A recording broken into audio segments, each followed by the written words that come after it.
When 12-year-old Ethan Cole looked the millionaire straight in the eye and said, "I'll translate it for $500, everyone in the room burst into laughter, everyone except the millionaire. 30 seconds later, that same man would fall silent, frozen in place, realizing the boy wasn't asking for money, he was asking for something far more valuable. And what happened after that moment would change both of their lives forever. If this story touched your heart, show your love, like, share, and comment your thoughts. Ethan Cole was not the kind of kid anyone noticed. At 12 years old, he walked through life quietly, as if afraid to take up space. He lived with his mother, Claire, in a tiny apartment above a closed-down bakery. His father had abandoned them 2 years earlier, leaving behind only debt, unpaid bills, and a promise he never kept, "I'll come back." He never did. Since then, Claire worked double shifts as a receptionist at a local translation agency, and Ethan, who had a strange gift for languages, spent most of his time helping her study documents she brought home. By age 12, he spoke English, French, and Spanish fluently. But the world didn't know that. To everyone else, he was just another quiet kid struggling to get by. And that's how the story should have stayed, simple, quiet, forgettable. But one Tuesday afternoon changed everything. Claire received a last-minute call from her boss, begging her to bring a specific translated file to a corporate event where an important guest from Europe was attending. She didn't want to bring Ethan along, but she had no choice. They couldn't afford a babysitter, and the place seemed safe, a luxury hotel downtown. When they entered the dazzling conference hall, Ethan felt out of place. Everyone was wearing suits and expensive watches, waiters carried silver trays, the floors shone like mirrors. At the center of it all stood Maxwell Grant, a 46-year-old billionaire known for his cold business decisions and his ability to turn anything into profit. People admired him, feared him, but no one ever really liked him. Claire approached the reception desk to deliver the envelope. Ethan stood beside her, clutching his backpack, trying to stay invisible. Just then, chaos broke out.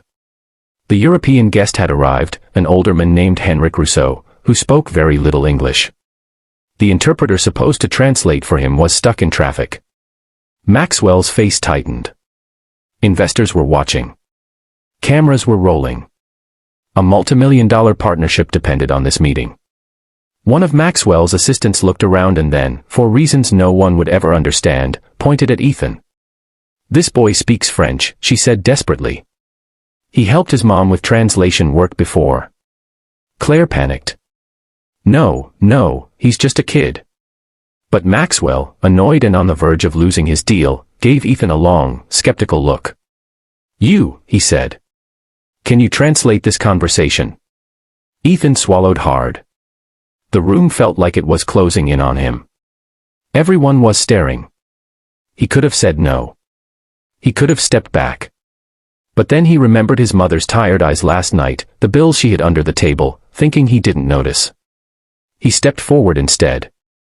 "Yes," Ethan said softly. "But I'll translate it for $500. The entire conference hall went silent for a second. And then, laughter exploded. People chuckled. Some whispered. Others smirked openly at the tiny kid daring to negotiate with a billionaire. Maxwell let out the loudest laugh of all. $500, he scoffed. For a child translation. Ethan didn't lower his eyes. His voice didn't shake. And that confidence, unexpected, almost unreal, shut Maxwell up. "It's not for me," Ethan said. "It's for my mom. She works so hard. She deserves a break." Maxwell's smile disappeared. And for the first time, he really looked at the kid standing before him, not a child, but someone carrying more responsibility than he should. "Fine," Maxwell said finally. "Translate. Let's see what you can do." What happened next shocked everyone. Henrik Rousseau began explaining the details of his project, a sustainable housing initiative across Europe. His speech was complex, filled with technical terms. The kind of vocabulary even professional translators struggled with. But Ethan didn't stumble. He didn't hesitate. He translated every sentence with perfect accuracy, speed, and clarity. Investors who had laughed earlier now leaned in, amazed. Maxwell's usually cold expression slowly transformed into something almost human, surprise, respect, and something deeper, regret. No one could tell. Henrik, the European guest, was the first to clap. "This boy," Henrik said in accented English, "is gifted. Very gifted." The room erupted in applause. But Maxwell Grant? He just stood there, frozen. For the first time in years, something pierced through the walls he had built around his heart, a memory. His own childhood. A small boy, just like Ethan, standing in a room far too big for him, trying to be strong for a mother who deserved better. Maxwell hadn't thought of her in years. When the clapping died down, Maxwell turned to Ethan. "You earned it," he said quietly, handing him not $500 but $5,000. Claire gasped. "Sir, this is too much." "It's not," Maxwell replied. "Your son saved a deal worth millions. And..." He paused, clearing his throat. "Kids like him don't come around often." But Ethan shook his head, pushing the envelope back.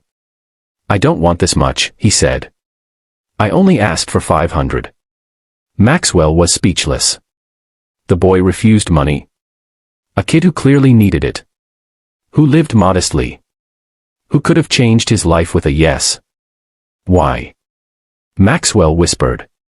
Ethan's answer hit every heart in the room. "Because money isn't everything," he said. "I just wanted to help my mom breathe a little. The rest, someone else probably needs it more."